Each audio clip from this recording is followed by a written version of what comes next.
Hello my dear friends. Last वाले lecture में हम लोगों ने ये देखा कि किस तरह से कोई चार्ज पार्टिकल एक सिंपल हार्मोनिक मोशन परफॉर्म करता है अगर वो दो पॉजिटिव चार्ज पार्टिकल के बीच में रखा हुआ हो तो अपने उस सीक्वेंस को हम लोग थोड़ा आगे बढ़ाते हैं और देखते हैं कि जब इलेक्ट्रोस्टैटिक में फोर्स कंसीडर करते हैं तो उसके पीछे का असली रीजन रिस्पॉन्सिबल क्या है। लेकिन उसके पहले हम लोग दो सिचुएशन समझते हैं। लेट्स से कि अपनी ये अर्थ की सरफेस है, ठीक, और यहाँ हम कोई थोड़ा अर्थ से थोड़ा ही दूर कोई ऑब्जेक्ट ऐसे छोड़ते हैं, वो तुरंत खुद ब खुद नीचे चला आता है। सिमिलरली अगर हम हमारे पास कोई मैग्नेट हो और दोनों मैग्नेट के नॉर्थ पोल आमने सामने रख दें और इस फर्स्ट वाले मैग्नेट को थोड़ा सा मूव कराते हैं इसकी तरफ, जैसे ही इधर लेके जाते हैं ये खुद ब खुद आगे बढ़ जाएगा। दैट मीन्स ये हुआ कि इन दोनों ने अपने पोजीशन चेंज कर ली, और पोजीशन चेंज करने की क्षमता किसके पास है? फोर्स के पास है। यानी इनके ऊपर फोर्स तो लग रहा है लेकिन कहीं कांटेक्ट इन्वॉल्व नहीं है।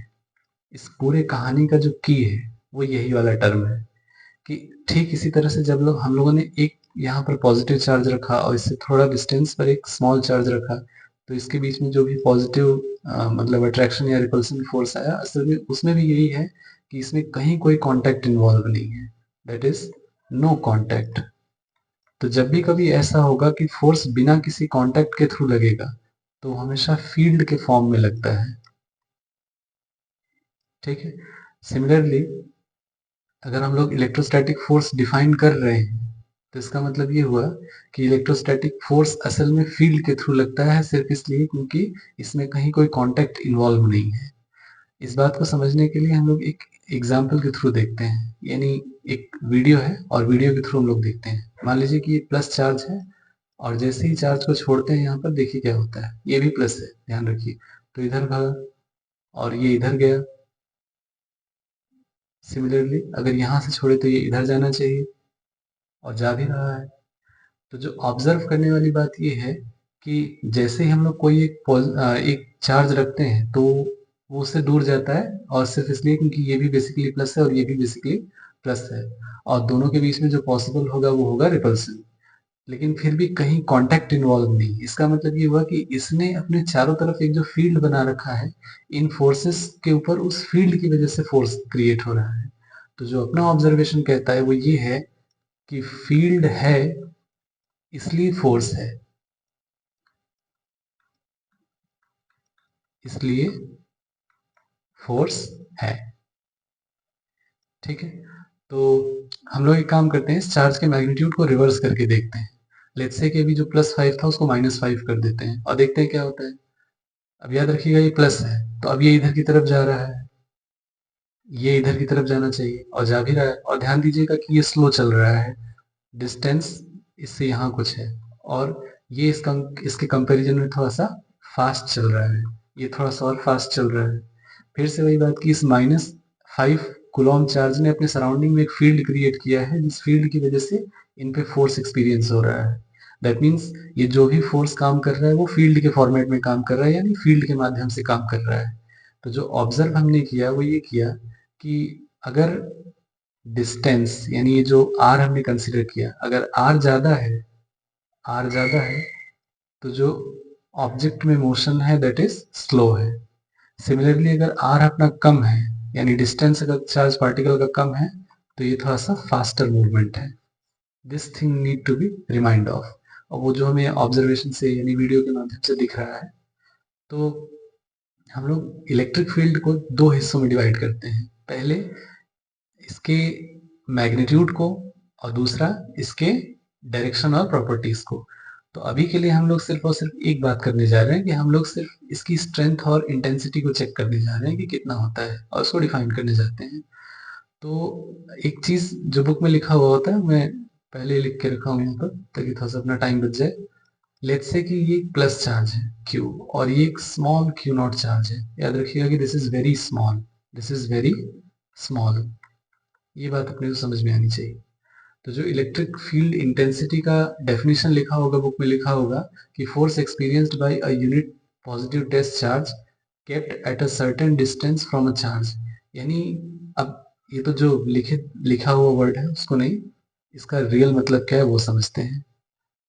सपोज कि जैसे ही यहाँ पर एक चार्ज रखा होगा तो इसने अपने चारों तरफ इसने एक फील्ड क्रिएट करके रखा होगा। हालांकि फील्ड ऐसा चार्ज का होता नहीं है, बट फिर भी मान लेते हैं कि ऐसा ही होता है। तो जैसे ही ये चार्ज इस फील्ड के अंदर इंटर करेगा तो इसके बनाए हुए फील्ड की वजह से इस पर एक फोर्स क्रिएट होगा, और वो फोर्स इस पर कितना लग रहा है, बेसिकली इसी का नाम क्या है, इलेक्ट्रोस्टैटिक फील्ड। ठीक है, तो अगर हम लोग इसको रीडिफाइन करें, that is intensity of electric field is force per unit test charge, force per unit test charge.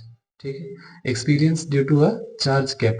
तो मान लीजिए कि अगर, हालांकि उसको हम लोग थोड़ा सा अलग से देखते हैं, लेकिन उससे पहले मैं ये बता दूं कि अगर आप बुक में देखोगे तो यहाँ पर लिखा होगा limit Q naught tends to zero. ये जो यहाँ पर लिखा हुआ है इसका यही मतलब है, दिस इज सिंपली मीन्स कि क्यू नॉट कैसा होगा, बहुत ही स्मॉल। और बहुत स्मॉल होने का मतलब क्या होता है कि do not have its own field, its own field. Test charge basically small इसलिए रखते हैं क्योंकि अपने को इसी टेस्ट चार्ज की वजह से ही, यानी इसी टेस्ट चार्ज की हेल्प से हमें फील्ड कैलकुलेट करना है इस चार्ज वाला। तो अगर इसका अपना खुद का कोई फील्ड हुआ तो वो कुछ इंटरफेरेंस जैसा कुछ में भी शायद इफेक्ट क्रिएट करे, या हो सकता है कि हमें सुपरपोजिशन जैसा कुछ इफेक्ट दिखाई दे, क्योंकि अगर फोर्स वेक्टर क्वांटिटी है तो इलेक्ट्रिक फील्ड भी कैसी क्वांटिटी है, वेक्टर क्वांटिटी। तो हो सकता है कि दो वेक्टर क्वांटिटीज मिल करके यहाँ सुपरपोजिशन जैसा कुछ इफेक्ट क्रिएट करे। इसलिए ज्यादा अच्छा ये होगा कि हम ये मान लें कि चार्ज बहुत ही स्मॉल मैग्नीट्यूड का है, और स्मॉल मैग्नीट्यूड का होने का सबसे बड़ा फायदा ये है कि इसके पास अपना खुद का कोई फील्ड नहीं होगा। दैट इज, इसका जो भी फील्ड इसे एक्सपीरियंस होगा वो सोनली सिर्फ इसका फील्ड होगा। ठीक बात है। तो एक चीज ये, दूसरा अगर हम इसके यूनिट की बात करें, यूनिट, हालांकि इसके यूनिट एक से ज्यादा होते हैं, लेकिन अपने को अभी फिलहाल सिर्फ एक समझना है फोर्स के बेसिस पर। तो अगर फोर्स की यूनिट देखा जाए तो ये होता है न्यूटन, और चार्ज की यूनिट कूलॉम। दैट इज, ये हो जाता है न्यूटन पर कूलॉम, अगर एसआई यूनिट की बात करें तो। और अगर इसके सीजीएस यूनिट की बात करेंगे तो बेसिकली हो जाएगा डाइन पर कूलॉम, सीजीएस। पर मोस्टली यही यूज होगा, न्यूटन पर कूलॉम। और एक और होता है जो हमें थोड़ा पोटेंशियल समझने के बाद समझ में आएगा। तो अब दिक्कत ये है कि अगर हम इस पूरे इलेक्ट्रिक फील्ड के मैग्नीट्यूड को, यानी इसकी इंटेंसिटी को स्टडी करना चाहते हैं तो हमें इसे पूरे चार भागों में बांट लेना चाहिए। पहला, पॉइंट ऑब्जेक्ट। दूसरा, वन डायमेंशनल ऑब्जेक्ट। फिर टू डायमेंशनल ऑब्जेक्ट, और फिर थ्री डायमेंशनल ऑब्जेक्ट, ताकि थोड़ी हमें क्लैरिटी ज़्यादा मिल पाए और ये समझ में आ पाए कि जब जब ज़रूरत होती है तो वहाँ हम लोग कैसे करते हैं। लेकिन डेरिवेशन इंपॉर्टेंट इसलिए होता है क्योंकि डेरिवेशन में हमें पूरे प्रोसेस का नॉलेज होता है। तो अगर कभी क्वेश्चन में थोड़ा बहुत टफनेस हुआ भी तो हम आसानी से उसको टैकल आउट कर लेते हैं। तो हम लोग इसको अलग अलग पार्ट्स में करते हैं। मैं कोशिश करता हूँ कि इस वीडियो में मैं आपको पॉइंट चार्ज की वजह से जो फील्ड इंटेंसिटी होता है वो समझा पाऊँ। फिर उसके बाद हम लोग धीरे धीरे वन डायमेंशन में एंटर करेंगे। तो सपोज कीजिए कि हमने यहाँ पर एक कोई प्लस क्यू चार्ज रखा हुआ है, और आर डिस्टेंस पर हमें बताना है कि फील्ड कितना होता है। तो अपना लॉजिक क्या कहता है, जहां पर भी हमें फील्ड इंटेंसिटी कैलकुलेट करना है वहां पर हम एक टेस्ट चार्ज ले आते हैं, और इन दोनों की वजह से जो फोर्स होता है पहले वो लिखते हैं। तो इन दोनों की वजह से जो फोर्स होगा वो होगा K Q into small Q divided by R square. और अपना इलेक्ट्रिक फील्ड जो डिफाइन होता है वो होता है F by Q naught. That means K capital Q small Q divided by R square Q naught. So basically Q naught get cancelled out, और बचा कितना, K Q by R square. This is intensity of electric field due to a point charge. ठीक, इसमें कोई शक वाली बात नहीं है।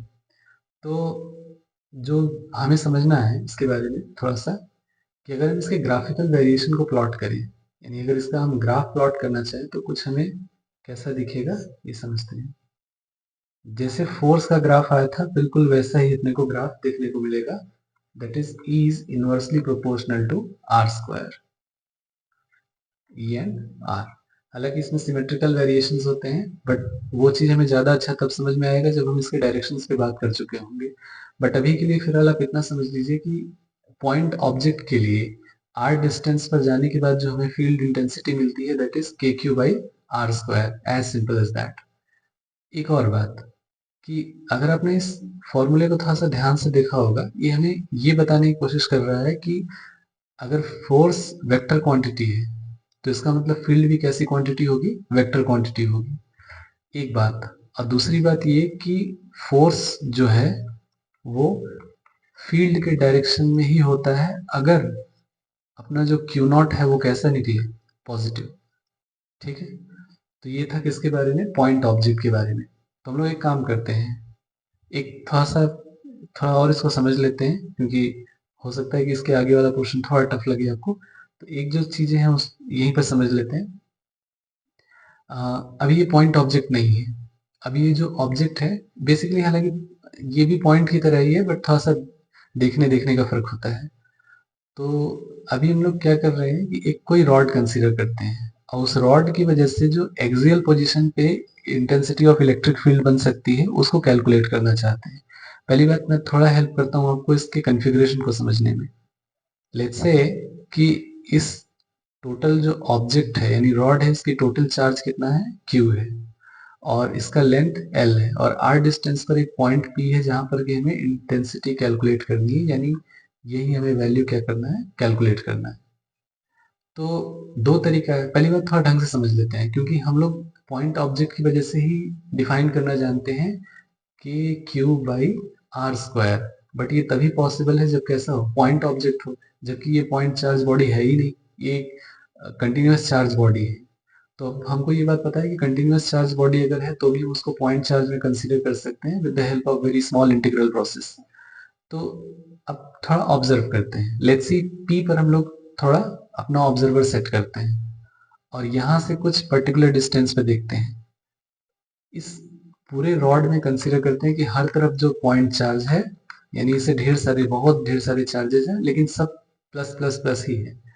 तो अगर हम इसके चार्ज को देखेंगे तो इसकी वजह से हुई डायरेक्शन हमें किसी एक डायरेक्शन में मिलेगा, किसी एक साइड।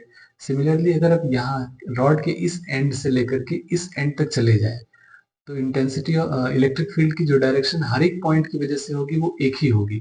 दैट मीन्स ये हुआ कि हम इसे बिना डायरेक्शन को में ब्रेक किए हुए भी इंटीग्रेट कर सकते हैं। तो हम एक काम करते हैं, हम इस P पॉइंट से यानी इस पर्टिकुलर जहां हमारा ऑब्जर्वर है यहाँ से x डिस्टेंस चल के एक छोटा सा एलिमेंट लेते हैं dx, that is this dx, और इस dx में जो चार्ज होगा वो होगा dq, and this dq will behave like a point charge. ठीक है, तो सबसे पहला सवाल ये है कि dx में चार्ज कितना है। हालांकि मैं एक और काम करता हूँ, अब आप इस प्रॉब्लम को ऐसा समझिए, ये है dq और ये है x, और यहाँ पर हमें बताना है कि इलेक्ट्रिक फील्ड की इंटेंसिटी कितनी होती है। तो अब जो हमारा कैलकुलेशन कहता है, क्योंकि पॉइंट चार्ज की वजह से जो इलेक्ट्रिक फील्ड आता है वो आता है K Q by R square. हमारे केस में जो पॉइंट चार्ज है वो कितना है, डी क्यू है, that is E equals to K D Q divided by, sorry, not R square, actually it will be X square, क्योंकि हमने एक्स माना हुआ है तो ये एक्स जैसा कुछ आएगा, एक्स स्क्वायर।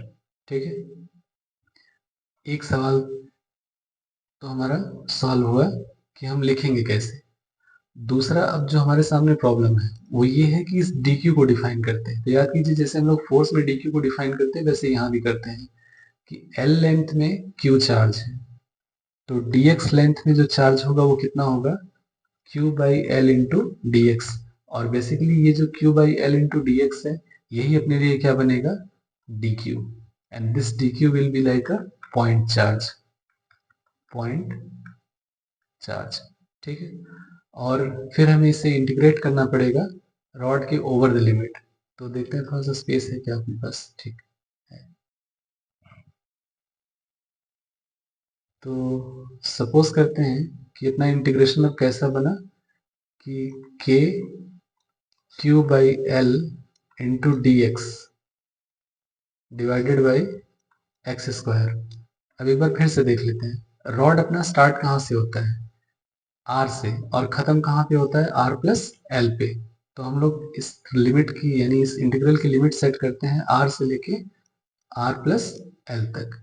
ठीक है, तो जैसा हम देख पा रहे हैं कि इसमें ये के क्यू एल एक कांस्टेंट टर्म है, that is K Q by L integral of 1/x² R से लेके आर प्लस,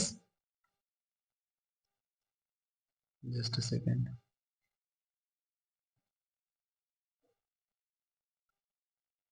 आई थिंक इधर लिख लेते हैं,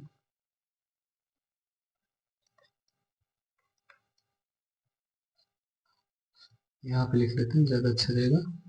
के Q by L integral of D X by x² R to R plus L, that is 1/x का integration हो जाता है -1/x, तो this will be minus K Q by L और 1/x और लिमिट r से लेके r प्लस l तक। ठीक है, तो अगर इसको सॉल्व किया जाए तो this will be like K Q by L and 1/r माइनस 1/r प्लस l। तो फर्दर इसको थोड़ा और सॉल्व कर लेते हैं, that is E equals to, ये आई थिंक हो जाएगा K Q by L R plus L minus R divided by R R plus L. ठीक है, तो थोड़ा सा सिंप्लीफाई हो जाएगा और सिंप्लीफाई होकर K R and R will be get cancelled out and L will be get cancelled out, यानी बेसिकली किसी रॉड के axial point E due to rod at axial point will be equals to kq by r plus l. This is we have to remind of. ये बात अगर हमें याद रह जाए तो बहुत अच्छी बात है और बेसिकली याद होना भी चाहिए।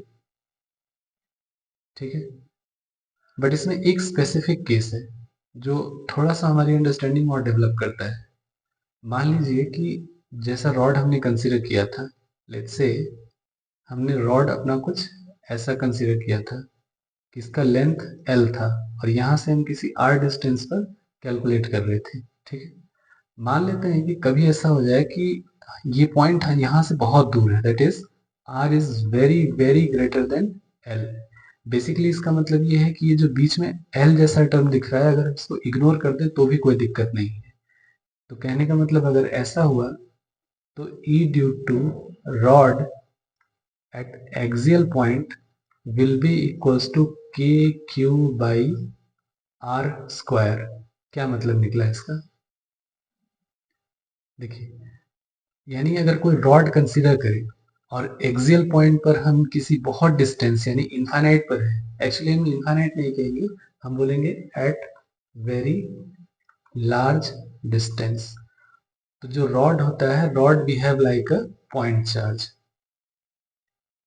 ठीक है, if the distance is very large, then rod behave like a point charge, point charge।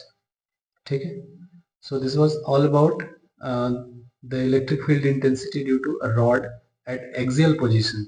तो हालांकि हम लोग बेसिकली 1D इसलिए डिस्कस कर ले रहे हैं इसके साथ, अभी हमने पॉइंट चार्ज कंसिडर किया और इसके बाद इसको इसलिए कंसिडर कर रहे हैं क्योंकि रॉड को हम पॉइंट चार्ज में कन्वर्ट करके थोड़ा सा इसको आसान बना लेते हैं और हमारे लिए समझना थोड़ा ही आसान हो जाता है, इसलिए हम लोग साइमल्टेनियसली समझने की कोशिश कर रहे हैं। रॉड के ही दो अलग अलग केसेस और होते हैं, एक बेंड रॉड जिसको हम लोग आम भाषा में जनरल लैंग्वेज में लोग जिसको आर्क बोलते हैं, और दूसरा रॉड की एक पोजीशन होती है परपेंडिकुलर, जो कि इसके अगले वाले वीडियो में देखने की कोशिश करेंगे। फिलहाल आप ये पूरा बात समझ लीजिए कि पॉइंट चार्ज की वजह से जो आर डिस्टेंस पे फील्ड इंटेंसिटी है that is K Q by R square. दूसरा, रॉड के एक्सियल पोजीशन पर जो टोटल इंटेंसिटी मिलती है that is K Q by are bracket में आर प्लस एल। और अगर अपना डिस्टेंस रॉड के डायमेंशन से ज्यादा है तो रॉड हमारे लिए कैसा बिहेव करेगा? Point charge. This thing need to be very carefully observed. So thank you for watching, और बाकी हम लोग नेक्स्ट वाले वीडियो में इसको कंसीडर करते हैं। ठीक है, थैंक यू।